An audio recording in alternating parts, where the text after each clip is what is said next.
আরে তোমার ভাইজির কথা আর বলো না বাবা, যা দুরন্ত হয়েছে ওকে নিয়ে আমি আর পারছি না গো। সত্যি খুব দুরন্ত হয়েছে। বাবু এদিকে আসো, ছোট পিসি ফোন করেছে, না কথা বলো। কে? দূর, আমার ভালো লাগছে না। ওরম করতে নেই। আরে ইহালার ছোট পিসি, কথা বলো কথা বলো।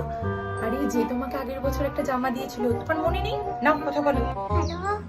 হ্যালো, কেমন আছো তুমি? ভালো আছো? কতদিন পরে তোমার গলাটা শুনতে পেলাম। হ্যাঁ, ভালো আছি। সামনেই তো পয়লা বৈশাখ, তো কটা জামা হলো? মা কটা জামা কিনে দিল? ওই তো পিসি বলছে সামনেই পয়লা বৈশাখ, আর তুমি বলছো এখনো 2-3 দিন দেরি আছে।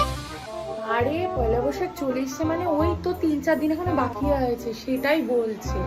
উফ, মা কি বলেছে? পয়লা বৈশাখ দেরি আছে, কিনে দেয়নি এখনো জামা। একটাও জামা হয়নি, মা এখনো একটা জামাও কিনে দেয়নি। আচ্ছা, মাকে ফোন করে বকে দেবো। মা খুব অন্যায় করেছে। কেন রে, একটা জামা কিনে দিসনি এখনো? আচ্ছা, কিরকম নালিশ করছে দেখো তোমায়। আরে তোমার ভাই একটু সময় পাক, তারপর তো কিনে দেবো। আজকেই বলেছে গো কিনে দেবে। আচ্ছা, মা না জামা কিনে দিক, আমি তোমাকে জামা কিনে দেবো আজকেই। তুমি বলো তোমার কিরকম জামা পছন্দ, বলো, আজকেই আমি তোমাকে সেই জামা কিনে দেবো, বলো। সব কিনে দেবে? ও, আগের বছরের মতন?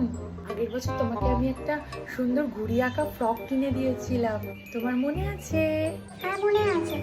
একটু ভালো দামি মাল কিনে দেবে, ওরকম কম দামি মাল কিনে দেবে না। মা বলেছে কম দামি জামা তো, তাই বেশি দিন করতে পারিনি। মা এখন ওইটাকে যাতা করে ঘর মুছছে।